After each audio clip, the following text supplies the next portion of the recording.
Triple KO. What's up, folks? Welcome back to Triple KO. My name is Max. I'm joined once again by Matthew and Justin as we are here. Bonjour. As we are here exploring the wide world of fighting games and trying to decipher every single thing we can possibly talk about therein. And we realized that we had not actually talked about combos in general, the biggest, hottest topic of fighting games since probably 1994. And still to this day, like the argument of like, are combos too long? This game has no sauce. Yeah. Like it is still the same. It is like the ultimate, like you go straight to this conversation. What is this game fun? Does it have combos? And here we are. Like Scrub Coats still has like people going, that's cheating. Combinations are cheating because I can't stop it. Combinations, and it's like, yeah, technically you can't maybe stop it very easily depending on what game you're playing. Yeah. And when you're in the middle of a combo, but there's don't get hit, as you know. And yeah, just don't get hit. It's funny, like for me, because obviously I feel for a very large part of my life, like combos and certain kinds of combos were a huge focus. Like, and I think I've said this a couple times before, but I remember a very distinct period where in the 1990s, like after right around the Versus era being like a big thing, if a fighting game didn't have air combos, it could suck my nuts. Like it had to have air combos or bust. And then, you know, games like Project Justice came out, Rival Schools, and it did. And I was like, yeah, you can launch them 900 feet in the air. Let's go. Like that's super I was high. Looking for that. That was all I wanted. Max is like, you have to suck my nuts, but I'm high up in the air. So if you want to get there, you have to do a jumping air combo to get. You need an aerial jumping rave, air bitch. combo. Right, you gotta launch yourself up there. You gotta do the Cajun, the Gambit glitch just to do it. But so like the crazy part is like combos is like, I don't know, like combos from back in the day. For some reason, like I just remember as a kid, like I think I enjoyed them more as a kid compared to now. Now I'm just like, yeah, it's like, I guess it's standard, but I feel like expect it. But before it's like, it's the first time seeing it. You're seeing all these different characters using it. You're seeing people doing different versions of combos. And I feel like that joy was so good back in the day. Yeah. And it's mostly because there was an element of discoverability, just talking about like the ethics of combos, like what has happened since the 90s, like getting a Game Pro. Right, and actually seeing the combos the Game Pro editors had for a Darkstalkers game or something like that was super valuable, because like just figuring out what was possible, even not really frame data didn't exist. Things just had good priority. Right, that's the number. Yep. That's what we called it. Priority. Priority. And the combos were just sort of a byproduct of like, oh, what can I do with what works? Training mode didn't really exist in a lot of games, so it's funny how like. Back then, combos were this thing that was this sort of undiscovered element where you would like trade and hear this thing, and you'd wait for a DVD to show up from Japan of some dude doing some crazy shit. And now, because of the information age, optimal stuff is figured out relatively fast. Even in games that have a pretty deep amount of like combo ability and things that you can do. I mean, even Street Fighter 6 is like a decent example. People were figuring out some really crazy stuff really fast in SF6, and that's because we could see what they were doing. Like you immediately, like it sparks that part of your imagination. Oh, that's possible. Then I can do this. Then I can do that. To me, that's like a part of that opening discovery phase of a fighting game, which is so magical. And combos are a big part of that, especially nowadays. You know, combos. I feel like it went from like jump, heavy kick to sweep. That was like the most universal combo, the universal combo, right? And into air combos, into infinites, into touch of deaths. There's just like so many different categories of like of just combos that people really do love. I mean, combo videos growing up were like the best thing ever. Like Marvel's ComboVideo.com. Marvel's Capcom 2 combo videos from like Mayosuke. Those are the things that I was like waiting for every like few months. I'm like, I need to see this. I need to see this because who's the guy that always made the crazy ones? Was it KYSG or something? But Third Strike is KYSG. Third Strike is KYSG. Yeah. Marvel 2 was Joo. JOO. Yeah. Okay. Right. Yeah. He did like every character that you would never play. Like he made crazy combo videos out of them. Everything. Right. So it's, and then even seeing like fun combo videos too, like James Chen made like a ode to the 2-hit combo. I love that video. That's a great video, right? So it's showcasing every 2-hit combo from like random fighting games. Like these are, they're 2-hit combos, right? Because it sparks from the jumping roundhouse, crouching roundhouse from Street Fighter, the classic. But it's the wackiest 2-hit combos, right? It isn't like the most basic like jab. Like let's make like the combo counter can only hit 2, but in the weirdest way possible. Who made Ryu is Strong? That was Desk. That was Desk. Okay, I wasn't sure. That was like that's pretty sure I remember seeing like. I think it was Desk, Tragic. It was like a bunch because combo videos, like back in the day from like Shoryuken and everything, it was like made from like a certain amount of people that it put their own combos together. Yeah, they like collaborated. Contributed. Yeah, they collaborated. Yeah, so it was the first collab ever. I'm looking at it. I'm like, I saw this live at Evo when it debuted, and it was at Evo 2009. Let me see if I can get a list of who made it. Maj did the editing, another fantastic combo video editor. Now we're getting into like a good talk, which is combo videos, which is a thing that exists in a very small fashion nowadays, but still exists in a small way. Hold on a second. It's not the same. The videos are so good.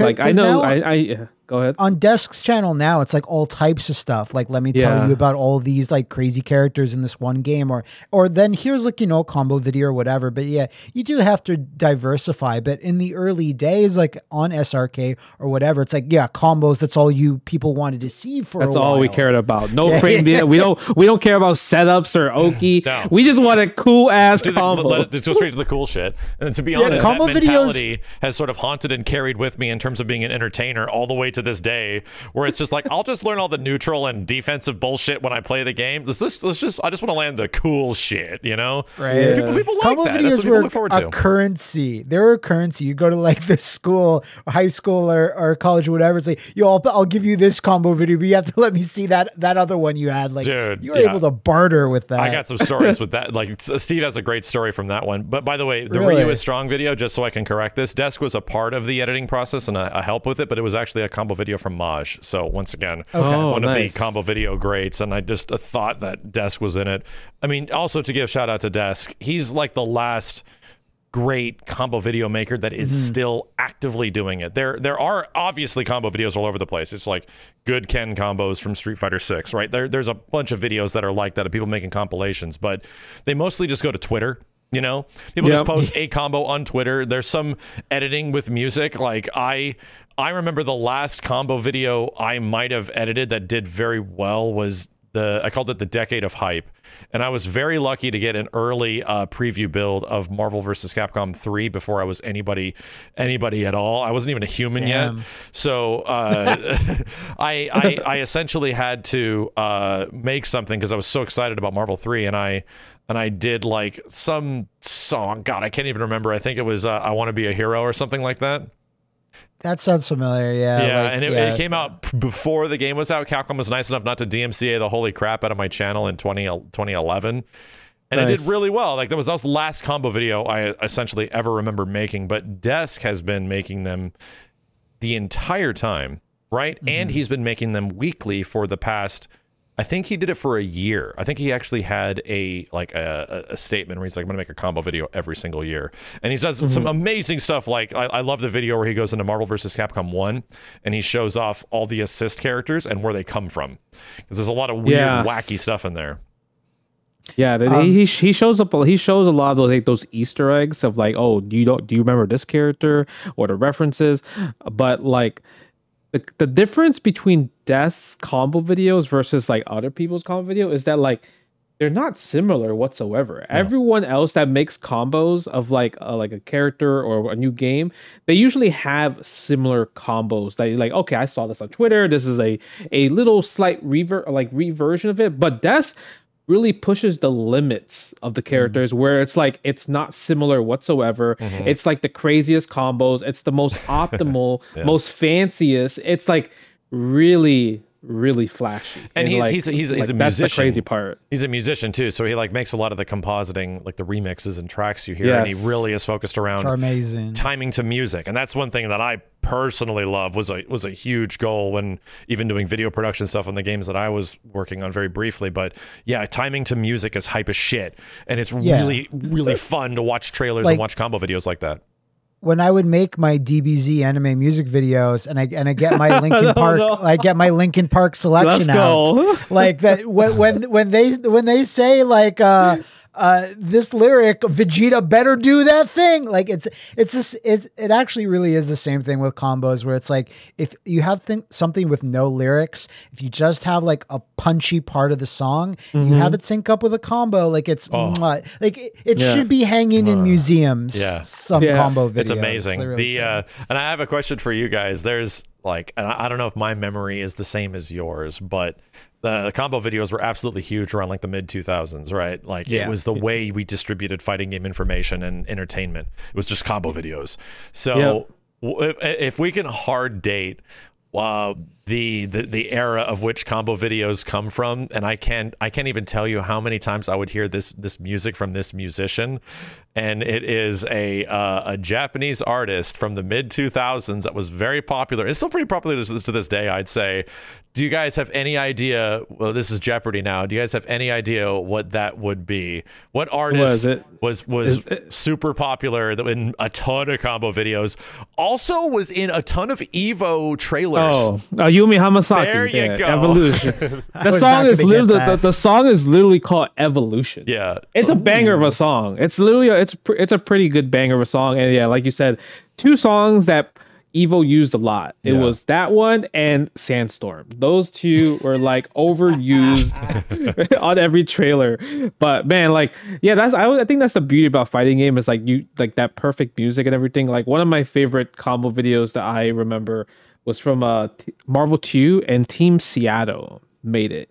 And they were using Michael Jackson music, and it was really good because like there's a specific part of the beat, and your wave backdashing with Juggernaut and Sentinel and everything, it just matches it so perfect. And this is goofy things. Yeah. The go ahead, Matt. No, you go ahead. I was gonna say that like and the choice of music has always been like a challenge, because the musical choices back in the mid 2000s was like copywritten music, because we're figuring that out yet. So combo videos had a big, like pretty huge stamp of identity. And then you get Desk, and the reason he's managed to remain relevant is because of superior editing, really good catchy like ideas and concepts, and his own music. So he's able to sort of avoid a lot of those issues that, you know, combo videos kind of run into. Yeah, well, it wasn't a combo video specifically. There was like match footage, but the concept was there, is that I did legit make like a Mortal Kombat Deadly Alliance like hype video. And of course I used the Adema Immortal like lame ass song that they got there, and people were like, no, that song's cool. I listened to it yesterday in preparation for this podcast. I was like, no, this song's bad. But at the time, of course, it was cool. So I did make a thing, and I scrounged up. The game wasn't out yet. So this was like me trying to grab every trailer and every little snippet of like an interview or Ed Boon's like talking, like a talking head. Then they cut to some footage for a bit. So I had to try to scrounge up every single, and they had like that early version of Mortal Kombat Deadly Alliance where Scorpion has a costume that he doesn't even have in the final game. Weird. Not in that one in particular. So I was just grabbing everything from like the CGI trailer, and you try to put it to the music. And like Max said, like that's why Desk and like, you know, the other greats, like why they went above people that just posted something randomly on YouTube. Because when you said you can just look on Twitter, it's like, yeah, you can just look on Twitter easily and find like, you know, a dozen really great like content creators or whoever, just, hey, I found these cool combos. Like most of my feed nowadays is looking at people like Griffy Bones or Epsilon Eagle, who find combos in weird ass games you never look at, because, you know, there's going to be tons of Street Fighter 6 combos when there's an event or when the beta comes out and when the final game comes out. But I personally, it's like I do get a huge dopamine hit where I'm like, look at these dank battle monster combos, because you don't see Dino Rex combos. Because Desk is not going to try Dino Rex, you know? I would love to see it. You know, Des has, you know, he's definitely more of like it's a lot of Capcom, right? A lot of Capcom on there. He's like us. He like grew up with Capcom games for the most part. Yeah. But you're right. I do love seeing Twitter. Like Griffy Bones is like a person that just, first of all, like he'll do a combo video of like showing off a combo of like a Touch of Death or Infinite, and I'm like, what game is this? Like it's like, you know what I mean? Like what game is this? So like what do you think about like games like so when you because some games that Griffy Bones does choose, you don't see a combo like counter, right? So how do you know it's a combo? Like when did people figure out like, oh yeah, this links together? Like, you know, like that type of stuff was like I would say hard to tell probably when you're a kid. I have to assume the only way you could hard, if there's no combo counter, it's like you have to just try it on a second player's controller. If someone's playing with you or you have a second controller next to you, and it's just like try to move and try to mash buttons when the combo is happening. Because if there's no training mode and there's no info in that training mode, especially because KI1 Super Nintendo training mode, it's there, but it doesn't give you any information really because it was the early days back then. But it's just, that's why we take it for granted nowadays, because there's fighting games are obsessed with giving you all the info because that's what you need if you want to, you know, get successful at games. But on a casual level back in the day, it's like you had no idea. Someone would just call you a witch for like doing this combo that what's this magical attack that's happening that I can't escape from. But I think it's like a different mentality. They didn't specifically care if anybody got incredibly good at one game because the plan to release the next game was in like a year. Already there. Yeah, that's like, true. There was just going to be another game in 6 to 8 months, you know? What's up, everybody? Sorry for interrupting the podcast, but we just want to say, you know, shout outs to Honey. Today's episode is sponsored by PayPal Honey. Easy way to save when shopping on your iPhone or computer. And, you know, it is that time of the year. Christmas is coming up, holiday shopping is involved, wallets are being broken at this point. So we need to save some money. And, you know, I was talking to you, Matt, and you said, you know, you had a great example of just recently using Honey. Yeah, not so much me particularly, but I did tell my sister because we are getting my dad a few extra gifts this year because he spent some time in the hospital and just needs some things to occupy himself when we're not visiting. So like puzzles, some board games, like books and things like that. And I told my sister, well, actually, we've been doing some advertisements on my podcast. So my podcast, yours. No, that's not true. Our podcast on TKO about Honey, and she's like, "Oh, cool. What is that?" And I explained it all to her. So she got, you know, a decent chunk of change off by using the coupon. So, and my dad, as I'm sure, like most dads, they want their kids to save money. So he was happy when he learned that we saved some scratch by using Honey. So that's my holiday example this year. Yeah, I mean, I'm pretty sure your sister saved quite a few change, and I think the best part, it's just very, very easy to use, right? It's very easy to use. You can even use it on your browser, on your cell phone as well too, and from there you could save even more when you ask Honey to keep track of price drops on your holiday shopping list.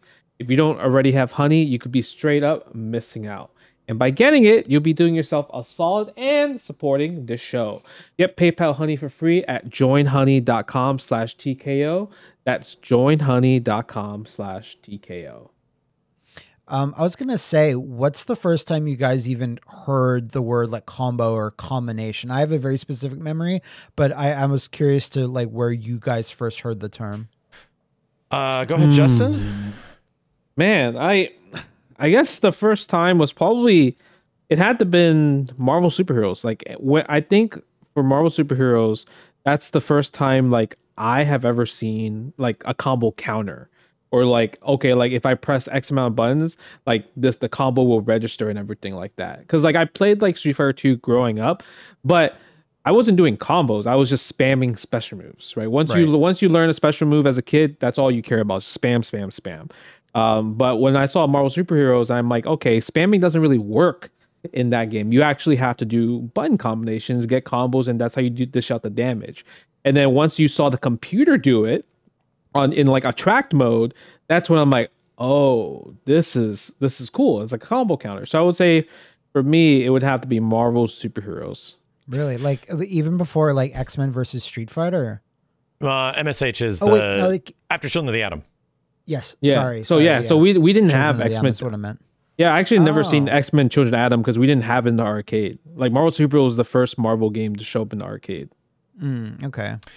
What about you, Max? I'd say for me it is Street Fighter 2 because I didn't have a Super Nintendo, well, my friends did. So going to a friend's house to play SNES, right, they would essentially have already figured out that, you know, the most ode to 2-hit combo in the world, jump in HK, down HK, right?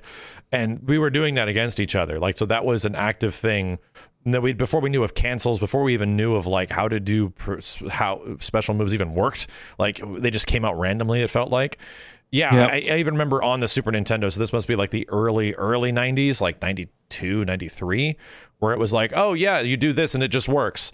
And I don't know if the term combo was used, but it was like, that seemed to be an emphasis on that people like already came up with this terminology and of what that is. So because by the time Super Street Fighter 2 came out, it was already heavily prominent with all the people that were playing the game, and they first add the combo counter.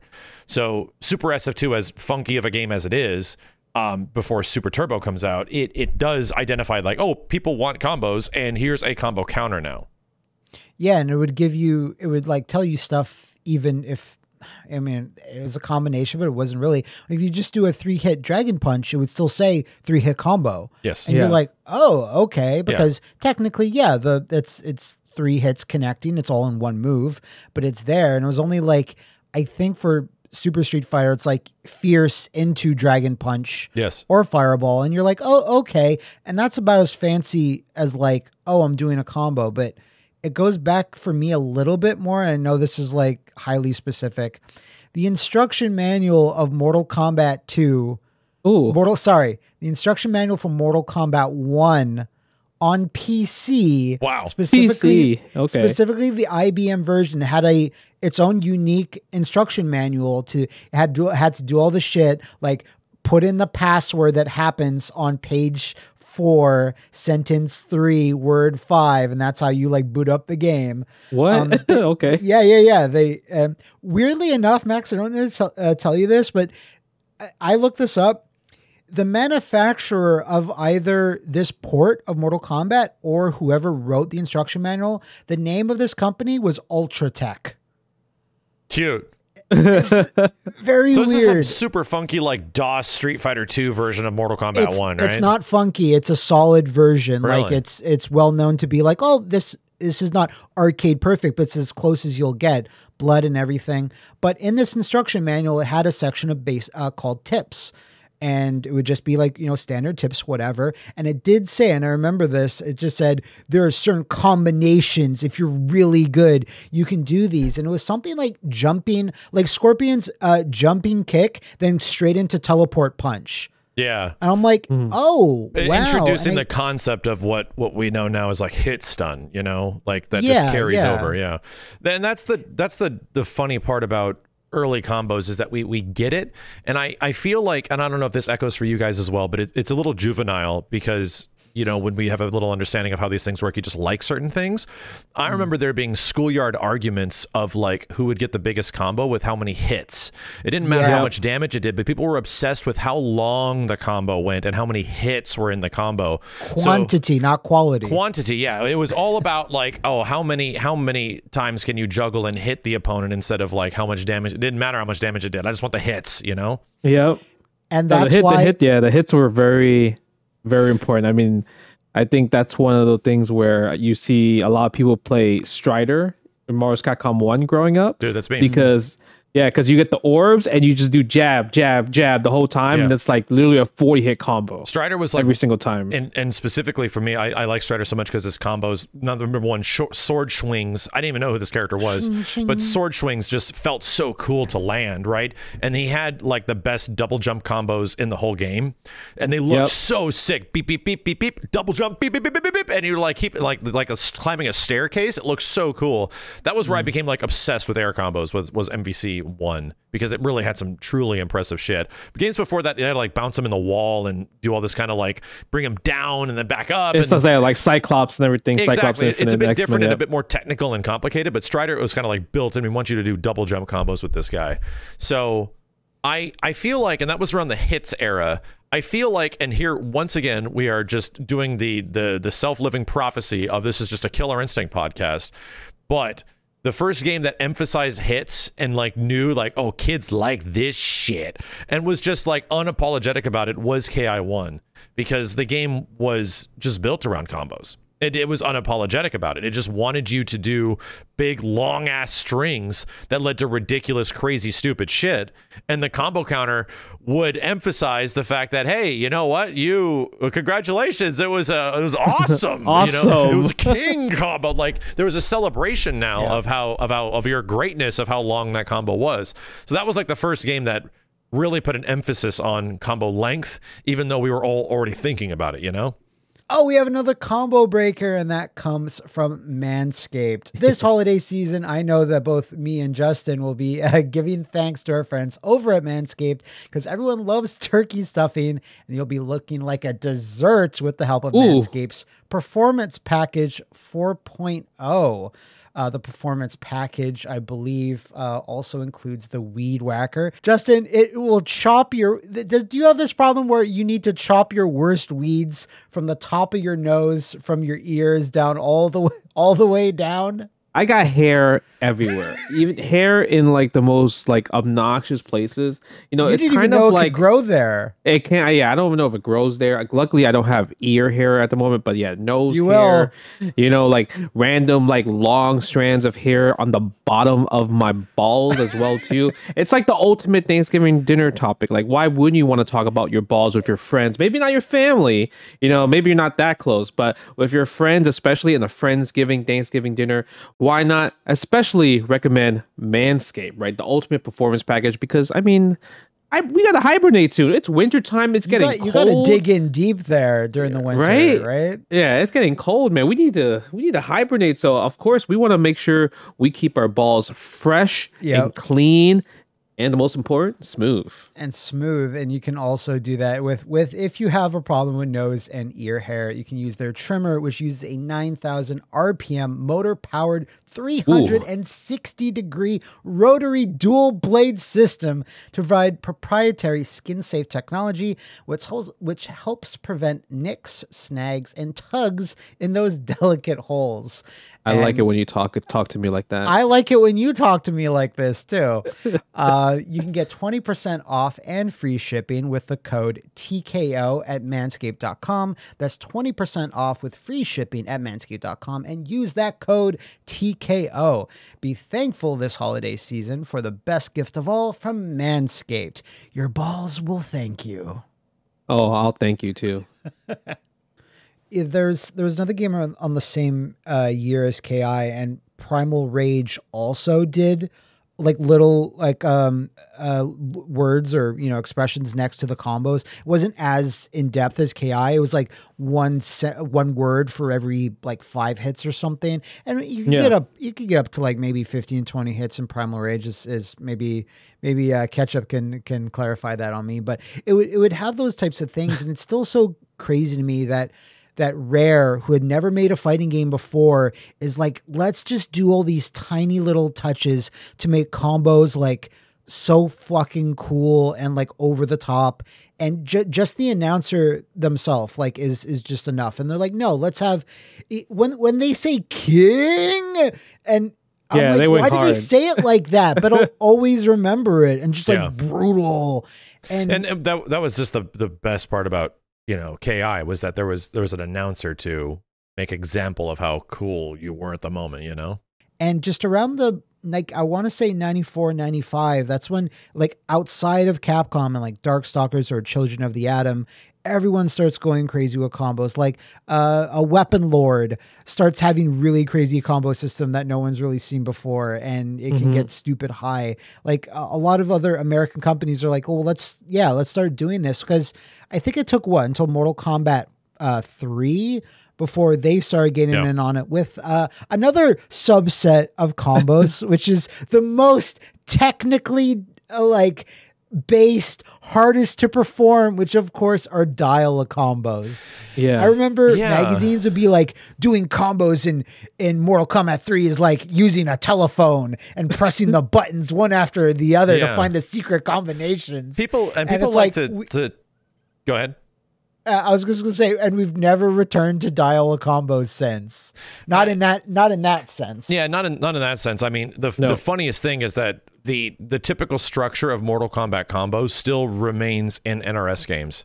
It hasn't really changed. Like, in all things considered, it is just what the Diala combo is, a target combo, right? It's a combo that works within a specific like subset where it's just like this button, this button, this button, this button, almost like Tekken in some ways, but a bit different. But now, instead of just like relying on that is the end of it, your target combo is over, here's your big fatty ass damage. Now there's like target combos that end in launcher. There's target combos that end in juggles. So they can just give characters like, you know, their target combos, their quote unquote just combos in every single NRS game, and they sort of functionally act the same as all the way back to MK3 UMK3, but now like what they open up to doesn't have like a hard end, you know, like they kind of did in that old version where it's just like beep, beep, beep, beep, beep, like HK, HK, HK, HK, like, and you get like 30% damage from that, you know? It's now it's like, it's still there, but the functionality of it is significantly better. Like just so much better than what it was in MK3, but I will agree that MK3 and its Diala combos still feel really fucking good. Something about that game just feels great.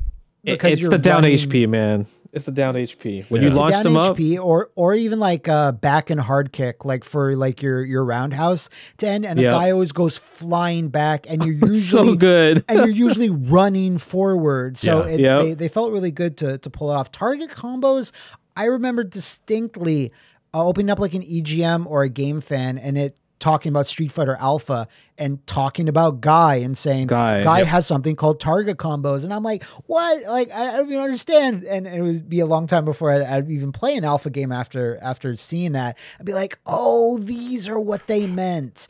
Yeah. And I'm not sure if this is routed in like because it was a Final Fight character and how hitting buttons in a beat 'em up is like essentially like a target combo where you're just pressing like punch. Yeah. So it's just a punch that chains into itself. Yeah. Because that's how Guy played. Capcom had a good call where they just essentially stole their own idea from their own existing series, right? And just stuck it in a fighting game, which is a good idea. That's actually a really good call. Like sometimes you need some innovation outside of the fighting game genre.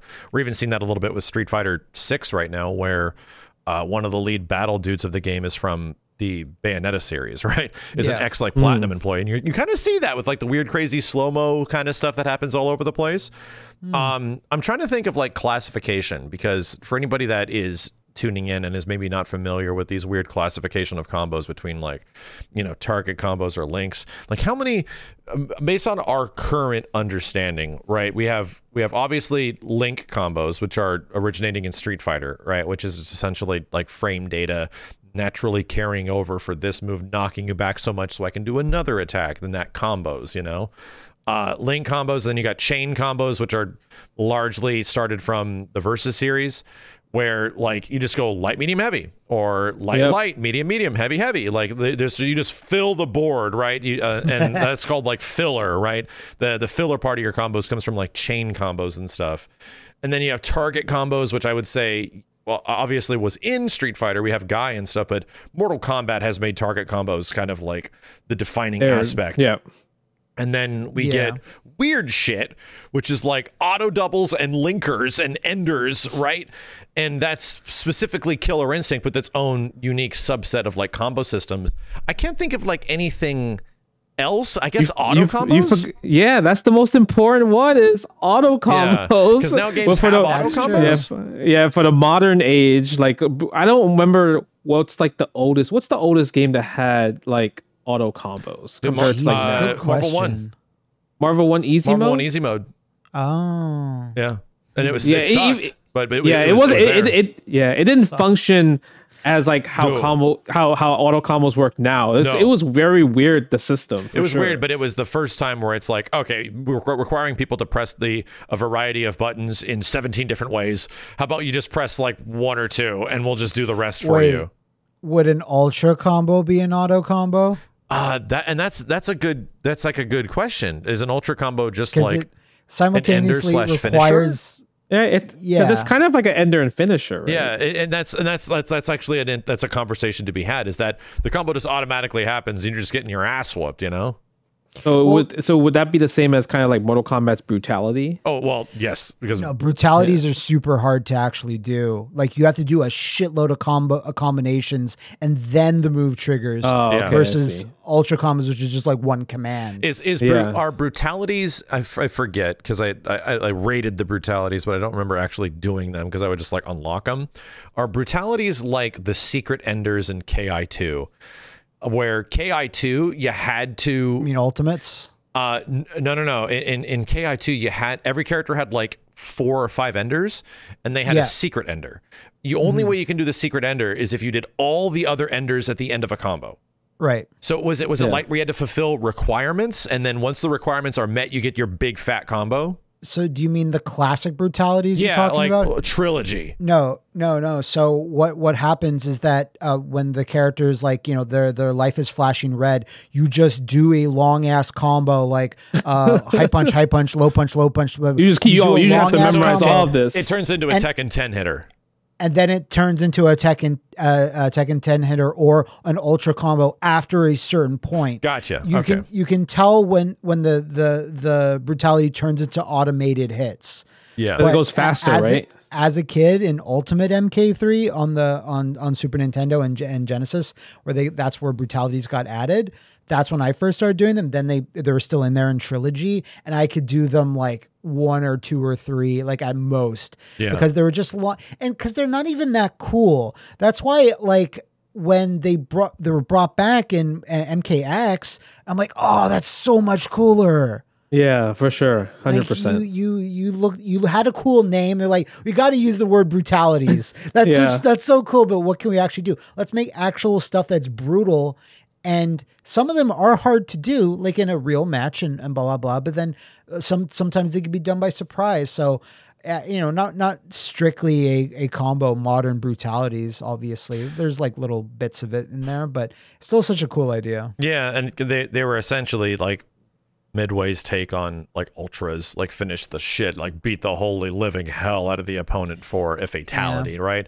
Because I do agree with, like, as we talked about it multiple times, like the modern iteration of a brutality, which is combo into a fatality, is super sick. Like, again, something that started with fucking Killer Instinct, this goddamn stupid game, like piece of shit, keeps making its way into conversations. About it. But ultimates, are the same thing, where it's like you finish the combo with a specific combination and you kill them with your fatality at the end. And I love that shit, man. I actually personally love games nowadays that put like goofy requirements, where you have to fulfill all these like nutty things. Like the one I love the most is the stuff in MKX where you have to do all these nutty combo enders or bounce them into grandma 6 times, or that's the best one, anti-air them with jacks so many times, and then the final one is like thunk and they just explode. Like, this shit is incredible.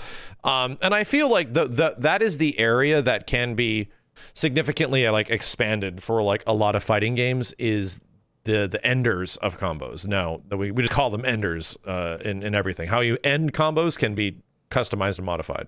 I mean, I think like if you have more of those like cool things, because even Dragon Ball kind of BBFZ has like cool enders like that. Like if you kill in a specific way, you like trigger like a cutscene. The dramatic finishes. Right, the dramatic finishes. So like stuff like that's like always cool for sure. So around this time frame, we now have like an identity to what games and how many combos there are.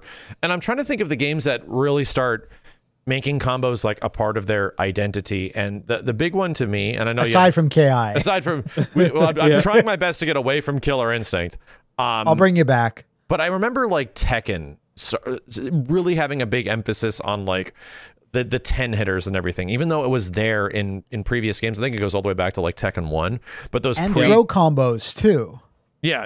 And that part ends up being a huge part of like 3D fighters from this point forward too, where 3D fighters weren't really like huge into combos. They were like big single strikes and maybe a juggle or something like that. Yeah, you don't really have too many juggles, because even like I don't remember Tekken 1 focusing on juggles too much. Tekken 2 was like kind of like baby juggles, but Tekken 3 is when juggles became actually a thing, used a lot more. There was less pushback on like kind of like those type of like juggles moves that you would use to combo in one another.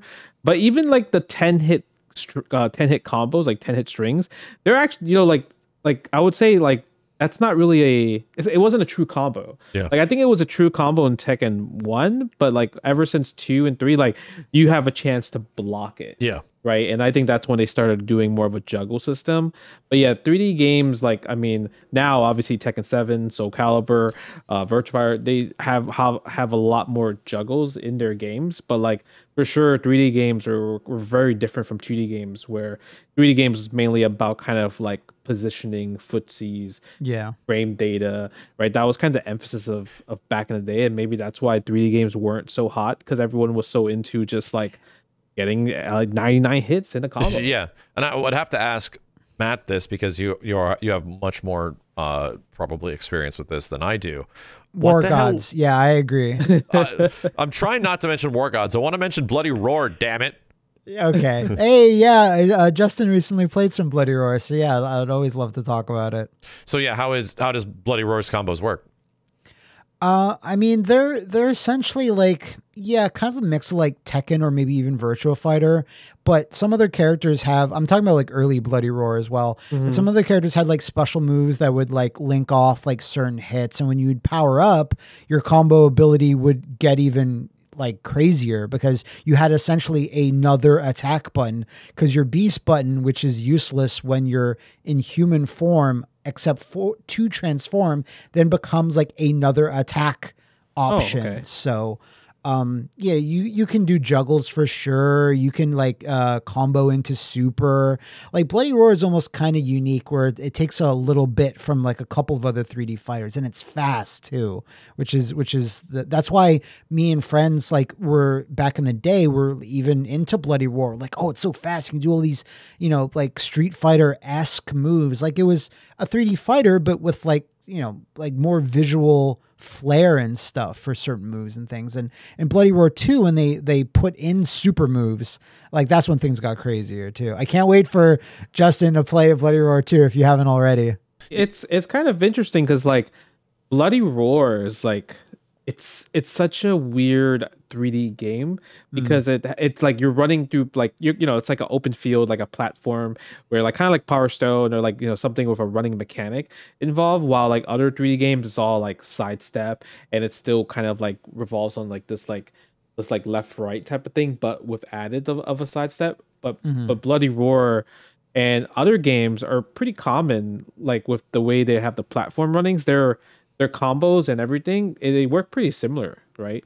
That's what it just seems like when I compare it, like Bloody Roar to like even Power Stone to Ehrgeiz. Like they have a similar combo engine, but like Bloody Roar is the leading force of it for sure.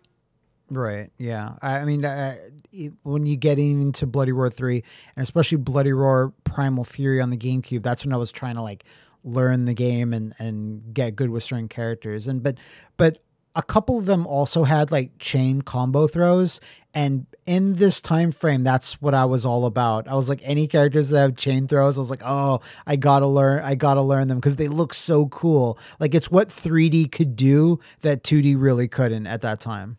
And I'm trying to think of like, Smash Brothers obviously has its own unique take on combos as well. But before Smash, I think we have to mention the other big game that sort of, or genre of games that sort of starts its own emphasis / philosophy of combos, which is the anime game, right? Which begins with like the Guilty Gear series. And I mean, I would like to think it begins with the Guilty Gear series for the most part, but it feels like everything else is sort of derivative of it in the way their combos are, where it's just like their combo system is fuck it.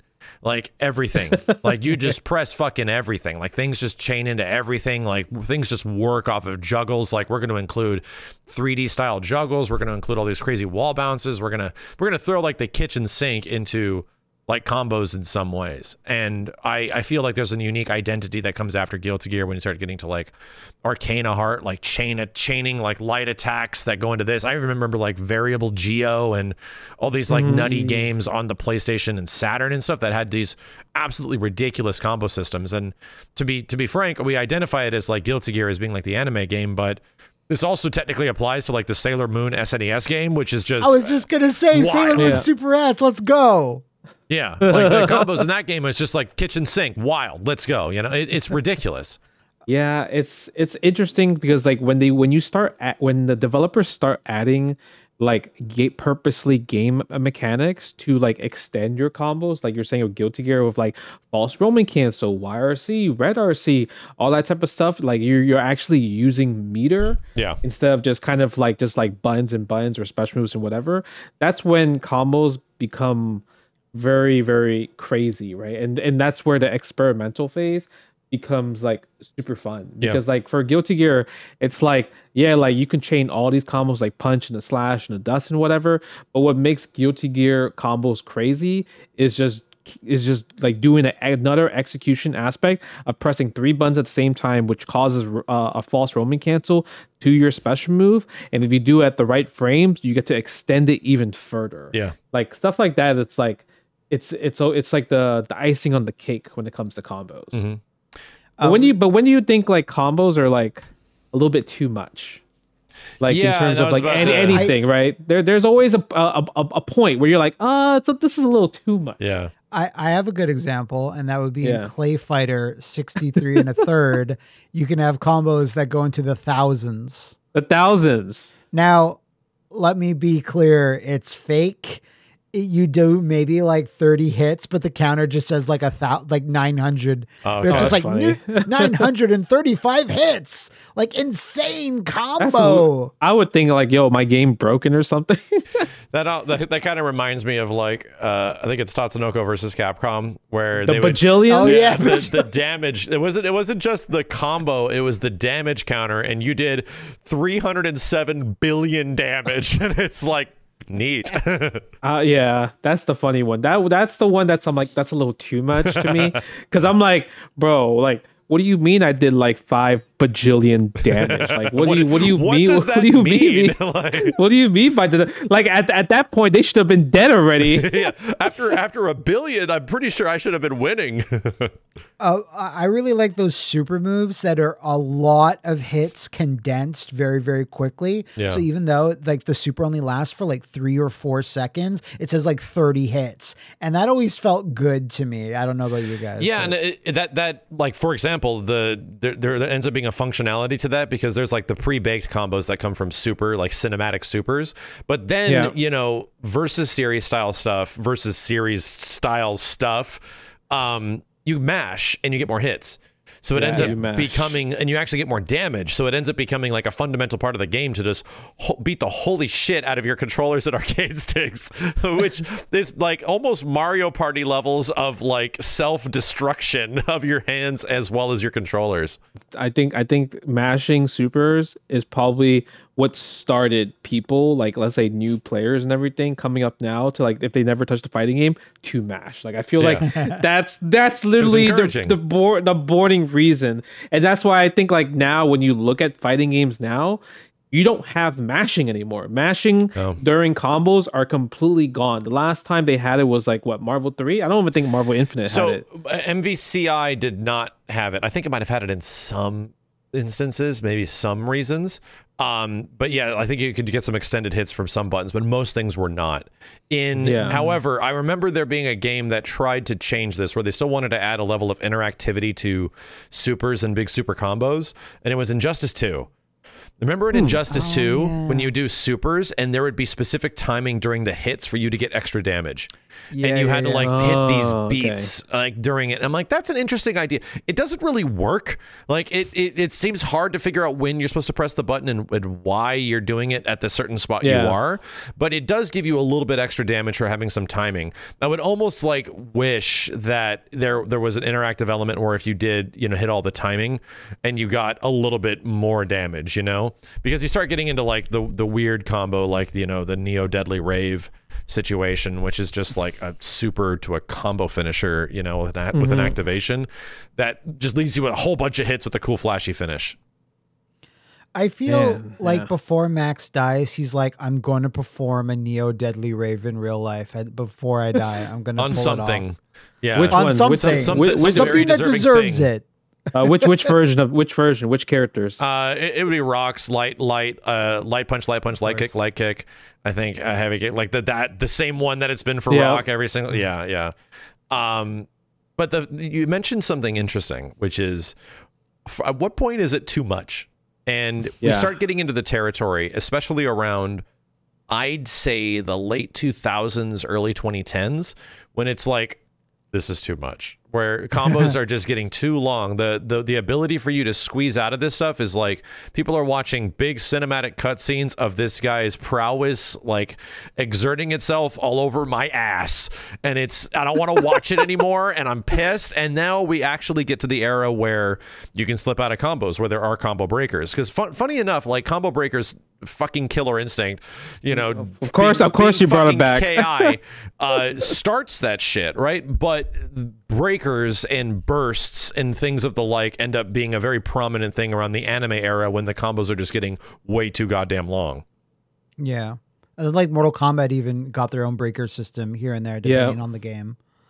Did the PS2 ones have breakers? Because I never played PS2 ones like that. No, they did. They did. Okay, they did. Okay, you had a set amount. You start the rounds. You start like a round with like 3 of them underneath your life bar. So it's like you choose those 3 combos you want to break out of wisely, my friend. Okay, because I know besides KI, another like old game that had like some type of like system to like burst out of combos is Breaker's Revenge. Yeah. So did it work in that one? Was it just like a burst? What? Yeah. So like if you do a specific combo that's like an infinite, there's like an infinite detection, and then you can break out of only that specific thing. Yeah. Okay. Because I don't know about it. Yeah, because if you don't break out of it, then the person could just loop you until you die. Yeah, and that's just an eventuality, right? There's like an eventuality in all these crazy combo games that players are going to find a way to break your systems, and there was almost an acceptance in this breaker era and this burst era that, like, okay, we're not going to be able to account for every single thing, so we just have to essentially allow a mechanic that lets you squeeze out of this shit. So therefore, we logically come around to MK4 and its maximum damage system. Oh yes, I remember that. You are that one was terrible. That's why terrible. I hate MK4. Nah, man. Okay, but like, didn't that technically? I don't remember, but it's for some reason it's in like a faint memory. But the MK4 like automatic breaker system, it technically existed in the older MKs, didn't it? Like MK2. No, I want to say no, because there's infinites in MK2. Yeah, there's but like 80% damage combos in MK2.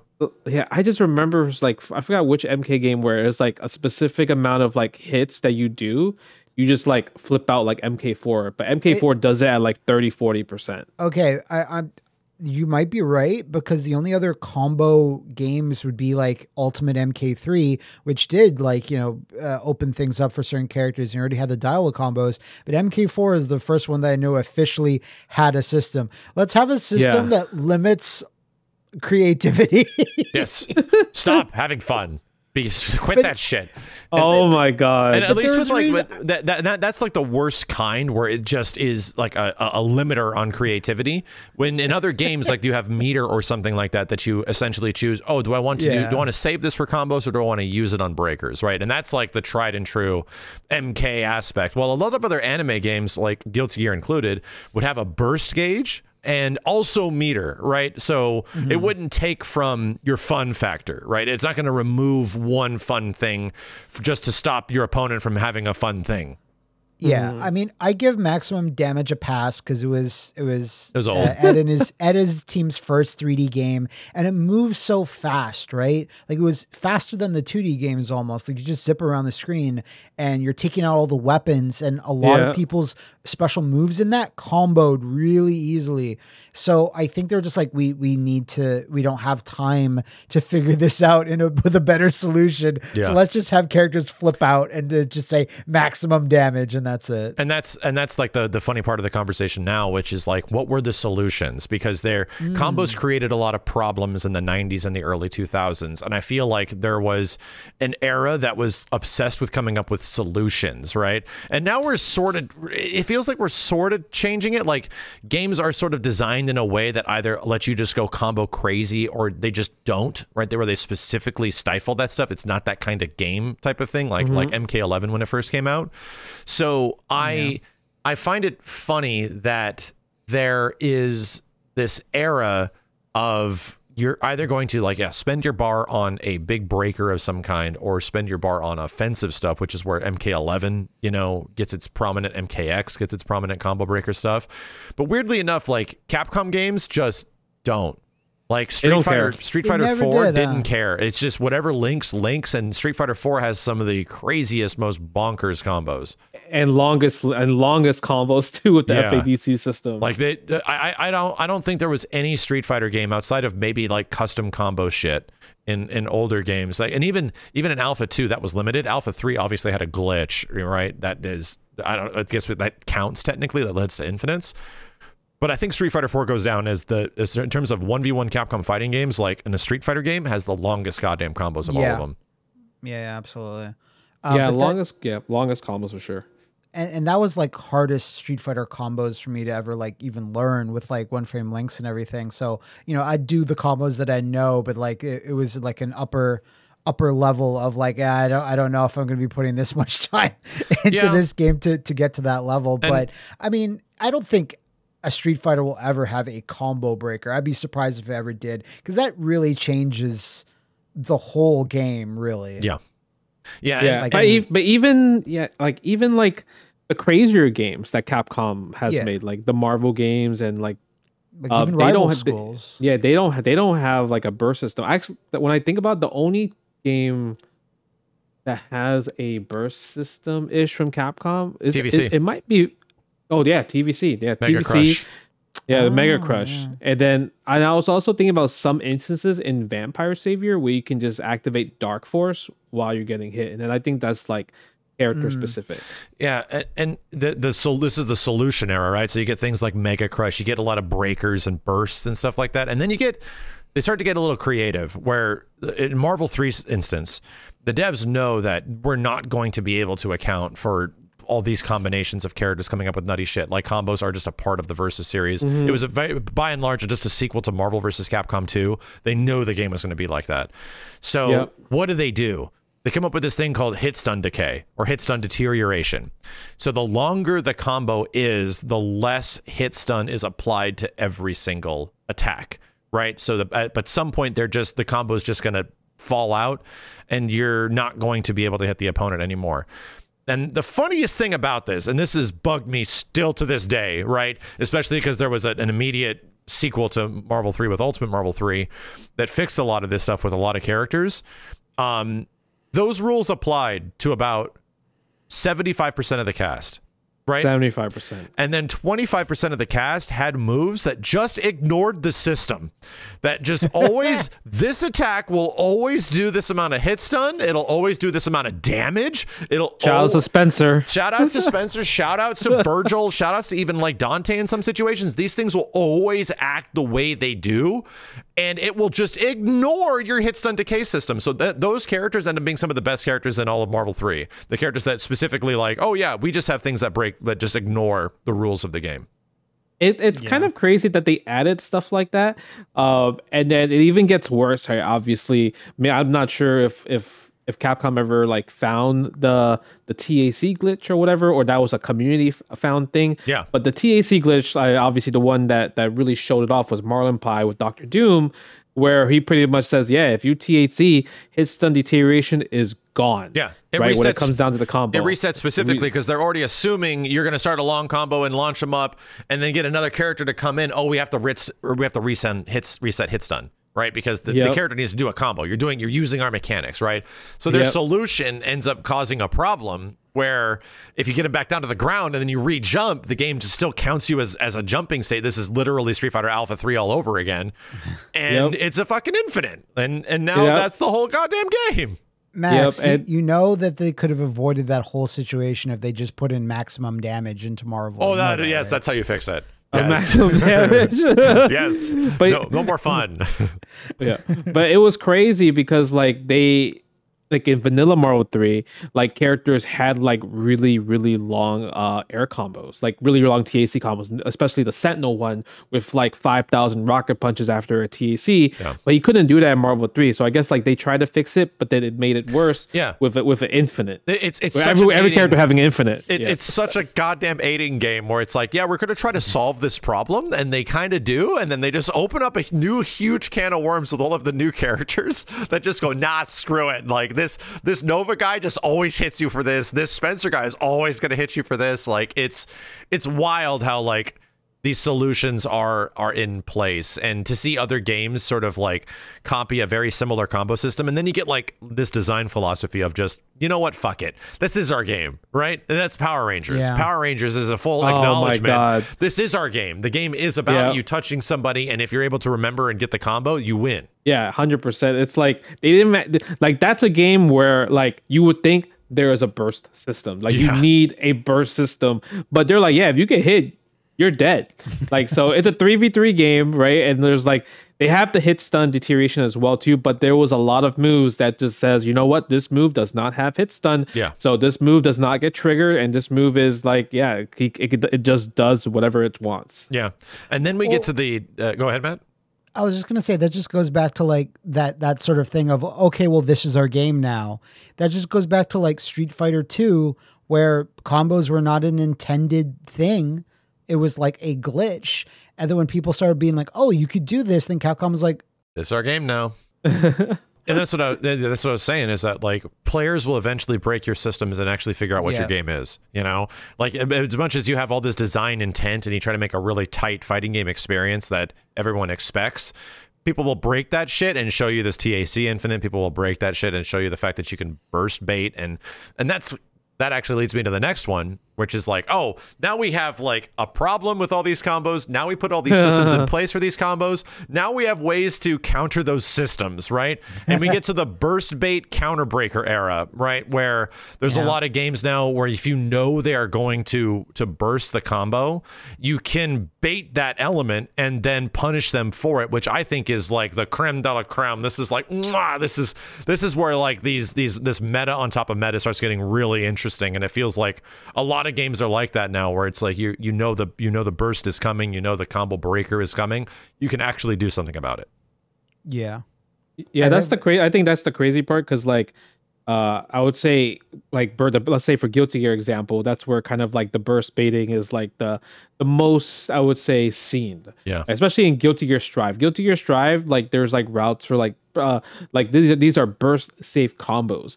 The crazy part about it is like you didn't really have too much of that for the older Guilty Gear games. The older Guilty Gear games didn't really showcase burst safe combos because I guess the reward is like not as good compared to Strive, because obviously the damage in Strive, like it makes it worth going this way for burst safe combos. I would assume maybe it's an Accent Core a little bit. I don't know Accent Core too much, but I'm like, I feel like I've seen it in that game. So the one thing that people love doing, and I know this is what Guilty Gear players from back then, they told me this is the ultimate flex pop off that you can do when you like bait somebody's burst. After you think a burst is coming, you grab their burst. Oh yeah. So when you see that people grab their burst, that's like the ultimate like flex. Like they literally was like, yo, I'm better than you, you suck. Yeah. Like that's what Guilty Gear players always explain to me, like that's a real way to burst save something. And it's weird how we're at this point now where obviously games still have burst, right? Combos are still pretty long. Like even Aiding has come out with another game and it's got pretty ridiculously long combos in like DNF Duel and stuff like that. And the Street Fighter 6 is shaping up to have pretty KOF 15 KOF 15 kind of like following suit with KOF 14, you know, and 13. Yeah. Like it really is just like they have their combo structure and their system and they're just sort of sticking with it, you know. There's not really many options around it. You have like your really basic combos and then you have your big KOF combos and then it's just the way it is. And auto combos too, because why not? Yeah. The games just have to have some fun, accessible, I hit a button and I see some flashy shit happen. But we're now at the point where it's like, I feel like we're coming back around, where there was this point in the mid 2015s where combos were kind of like frowned upon, and a lot of games were really stifled in combo potential and what characters can do, and what the systems even allowed a player to use. And we're starting to, and Street Fighter V was obviously the beginning of that, and we're starting to change that because 6 has like a lot of sauce. Right, it's got some stuff that's being figured out relatively fast, and it isn't as difficult as One Frame Links in Street Fighter 4, but it's got a lot of insane situational stuff because the game requires you to make a lot of decisions, to like make a lot of choices like on the fly, and to immediately like attach big combo to that with, well, how much gauge do I have here? How much meter do I have there?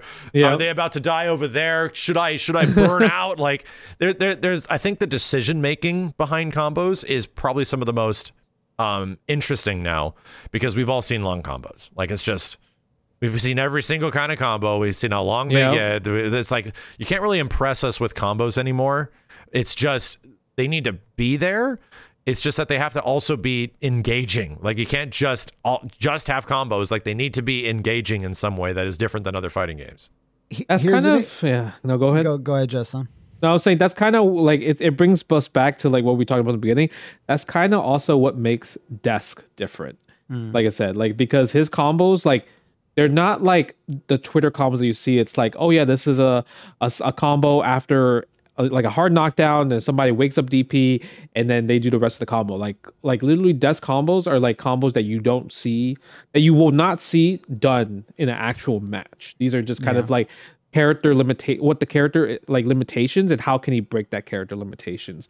I would say that's what combos impress me in today's games. When Max said that combos have to be engaging, not to just have them just to have them, it just reminds me of, again, talking about it, 3D Mortal Kombat games with style branching combos, which were ludicrously hard to do, the really, really long ones, and gave you like really no benefit, but they're flashy as fuck to go from one martial arts style into another. Then your dumbass weapon style, where you could just do like a simpler combo and it does just as much damage, and it's like way less hard to do. Like, that stuff was just like, it's there because we have three variations of your character that you can go into it at any time, but it was really impractical to use in an actual match because they're so long, and they're hard combinations because you had to constantly be pressing the style switch button too. Is crazy.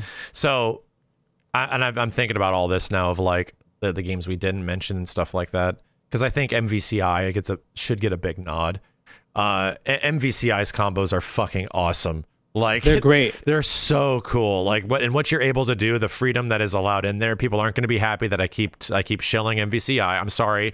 I just got my new check. You're still from getting Capcom. checks. Here's my new check. My MVCI check showed up. Okay. But yeah, like, and it's weird. MVCI's combos do have like a lot of crazy dynamic elements to them between bringing characters in and out. Like, that's a part that you can do in Marvel 2 that Justin shows off like really well in MVC2 combos, where it's like the tag in into spin state and to pick your ass up and go to more, where Marvel 3 also had the same thing where it's like really hard knockdown, tag in a bitch, OTG with this character because they'll do more damage, right? There's some really fascinating stuff that happens, but it's limited. They need characters with OTGs, they need characters that have this, and MVCI is just like, fuck it. Everyone can do it. Everyone does this. Everything OTGs. So you're like, Jesus. So what is this? This is the kitchen sink of how this shit works, and it was like, it seemed really homogenous at the start, where it's like, oh, but everything feels like it has no identity anymore. That first 3 months the first 2 months the game was out, we're like, every character can kind of do the same damage, and then give it like 4 months, like as soon as it got to the next year, oh no, this shit is crazy. Oh god, no, there is actual TODs. It's just that they're not the same as other games. You have to do completely different things. So, and I also have to give credit, and this is one thing I wanted to ask you guys. We have to talk about the best breaker system and the game with the best combos, right? So let's do off with breakers at the start because it's not as exciting. Which game, in your guys' opinion, has the best breakers? Like, what has the best, like, if we're going to stop somebody from doing a combo, what's the most engaging way to do it?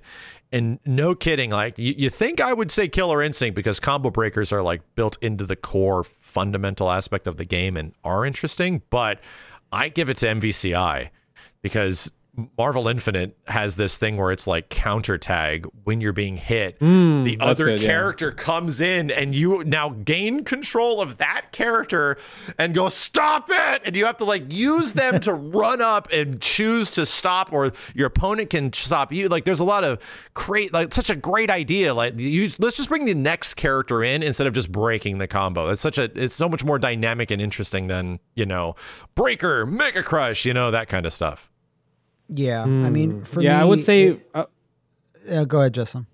No, you go for it. I was just going to say, for me, the not KI 1 or 2, but the play between Breaker and Counter Breaker in KI 2013 is still it for me. The lamest has to go to the lamest has to go to Mortal Kombat, the 3D Mortal Kombat, because their breakers, the combo just stops. Yeah. It just says breaker. Like a character does a basic punch, they all do a basic boring move. It's just a standard animation and it looks so lame. Like it has functionality for sure, but it's just, What you mention is the one thing that I really don't like gameplay wise from Mortal Kombat X.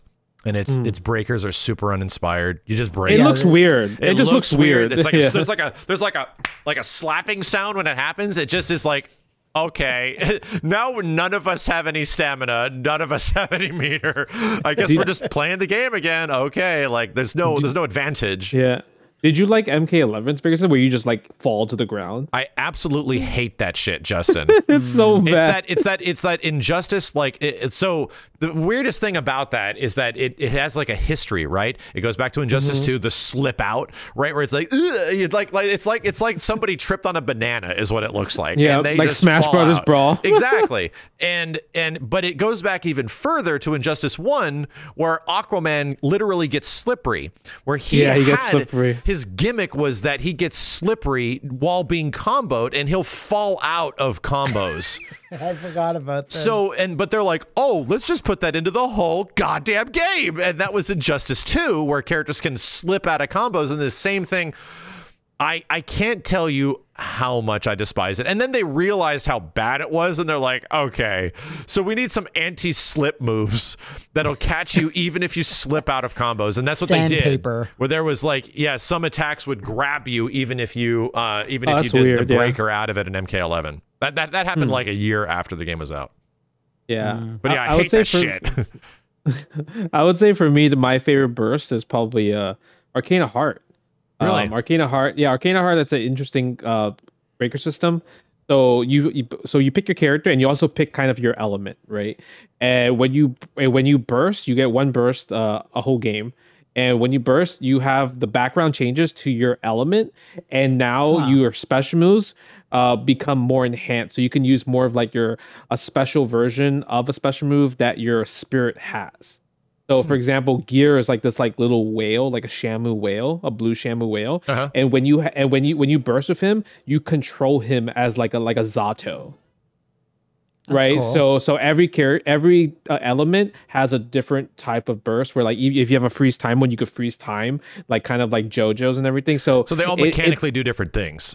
Yeah, so it's like so the matchup becomes different for that short period of time because there's a burst like a timer, and once it goes away, the game goes back to normal. Interesting. Very interesting. And now that the more I think about it, and the way you mentioned that also was echoed in Stones and MVCI a little bit too. Yeah, where pretty much. Like it wasn't a combo breaker, but it was like an offense interrupter, where it's like if people are just rushing you down too much, you can pop Stone, right, and literally stick their ass in a box. But you'd get a moment to respond, right? You get like a slight advantage in that situation for like a big activation, which is also interesting. It's interesting how games now give you outside of like push block and stuff like that, give you the ability to do something about offense if offense is just a little bit too much. Popping stones. Popping stones. I mean, that sounds like a drug reference. So what do you guys it is. What do you guys think about obviously we talked about like combos from back in the day and combos now.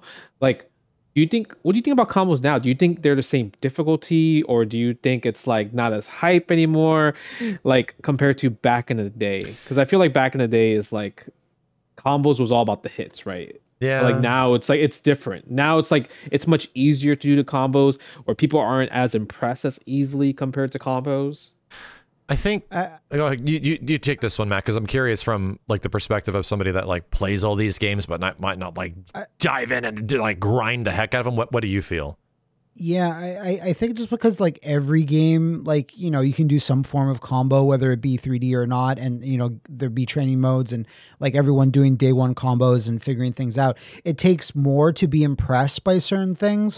So that's why, like, you know, when I'm playing something or if Max is playing something, you want something that, you know, is a cool combo, but also looks good and has a certain amount of functionality to it. Like, oh, that's really good, but it has to also look special and look cool as well, because just a boring like bread and butter combo is not going to like cut it. Like you can do it for sure, but you know, you want to find that sauce, as we've been saying. So and that reminds me of like MK11 launch. Yeah, it was easier to impress back in the day, and now it takes a bit more certainly to do it. I would like it if like a new game came out where it's like just completely rethought combos again, like did a, you know, KI style reset or whatever it is. Figure out a new innovative element. And like of the games that we've talked about that are coming out in the future, I don't know much about their combo systems, things like Blazing Strike or what have you. Like I'm excited to see like where that goes in the future. Like you know, like even like other types of games we can talk about, like arena fighters, like Gigabash, that came out on PS4 and PS5 recently. Like that has some cool combos in there too. And you're throwing guys into buildings and they're bouncing back off the buildings and you're picking them up for air throws. Like there's lots of stuff out there, but I'd love to see someone like, you know, come in the next 5 years and just be like, all right, like combos. We're now starting combos 2.0. Like we're doing a cultural reset or something. So we got Breakers because it's the least exciting one. So now we have to pick one game. You have to pick one game. Which fighting game has the best combos? Period. War Gods. War Gods. Got it. Matt has decided he's going to give us his reasons now. It's so tough. It's hard. It's got 10 hits. It's so hard because like just say Marvel 2. I know. I don't even think Marvel 2 sometimes, because like Marvel 2 has really good combos for sure. But like, man, some of the other like versus games have really amazing combos as well too. Even Marvel 3 has like such amazing combos. Man, but it's I know really my tough. answer. Yeah, well, Justin needs a minute to think. So Justin needs a minute to think. How about you, Matt? Tell us why War Gods has the best combos. No, okay, that was a joke answer. You know, no, I'm just sorry. I'm just gonna say KI 2013. Like I had so much fun learning all of it, and it being so much more streamlined than older like KIs. It's hard to go back to older KIs. So for me, it's KI 2013. And KI 2013 is like, I'd argue, if I was to review things in like a critical fashion and like a personal fashion, I would critically review KI 2013 has the best combos because they're multifaceted, right? You can do easy versions, you can do really hard versions, you can do kind of hard versions, you can do manuals, right? There are so many different levels to it, unique juggles, like bouncing combos, wall splats, like it has the fucking kitchen sink and it all actually works, and it has a two-way interaction to it, you know? It has a three-way interaction because of counter breakers. Like it's, I think if we're talking about game design, I think KI, and they are impressive and good looking. Like if people lock out, that's like, oh God, they're gonna get fucking destroyed. Like there's exciting moments behind the decision making behind every single combo in Killer Instinct, which is why it's like, I think critically the best one, which is where I agree with you, but I don't think it's the best one for me. It's Ultimate Marvel 3 for me. All right. UMVC 3 just has the best combos.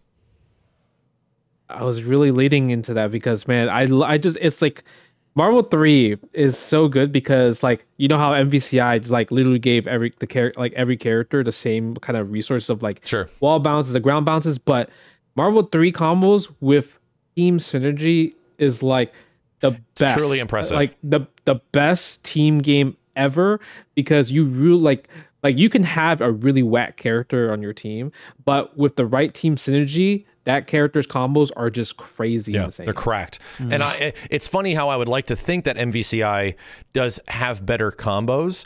I think it might have gotten there with an update or a patch, like an Ultimate MVCI. Yeah, I agree. Maybe one later, because if we were talking about base like vanilla Marvel 3, not so much. Like very limited and kind of focused, and only some characters really got away with shit. It wasn't until Ultimate where the game really opened up and what characters can do and what's possible and what assist leads to what, and like all this stuff. It genuinely created super fascinating stuff. And then you get the crazy combo scientists, right, that come up with like Cloud 805's fucking Dante combos were just like, what the hell? And it's like a 5-minute Dante combo. 5-minute Dante combo that's just ridiculously hard to do. And then Marlon Pi obviously coming up, the combo master, coming up with the most ridiculous shit with Doctor Doom and other characters and Sea Viper and stuff.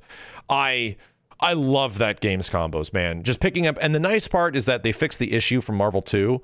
Where Marvel 2, some characters just don't get combos. You know, some characters, like, it's so, you have to use so many assists on things to even combo into your goddamn super in that game that it can be really tough. So Marvel 3 at least made it.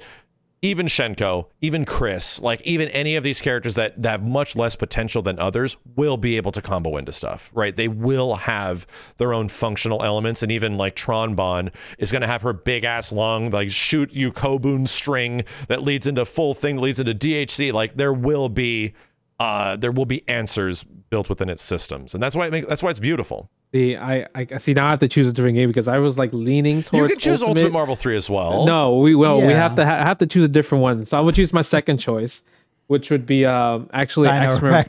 No, X-Men versus Street Fighter. Oh, version A, right?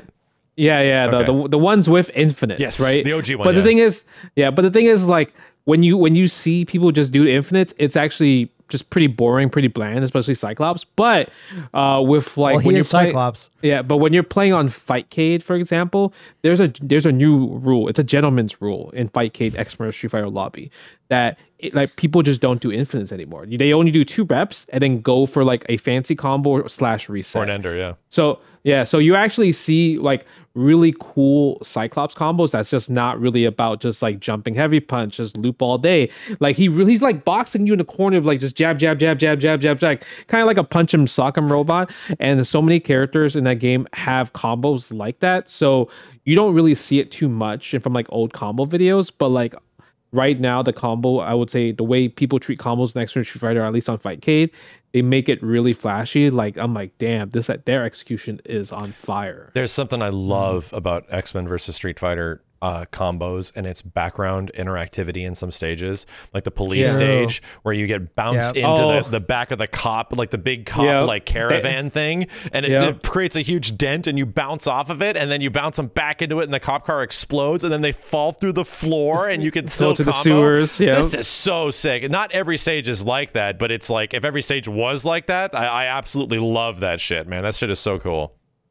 They're playing like Felicia versus Bishamon, and if Bishamon ends with a certain move, you just cut Felicia in half. Did you make sure to see Orchid's thong? Here's 30 more chances as she spins around. See, you've got the Batgirl shirt on, and you're wearing a Robin t-shirt. Batgirl and Robin to your Batman. And Turtles is like Star Wars in the, like, Star Wars is a 70s thing that ran into the 80s. Turtles started in the 80s, but really grew in the 90s.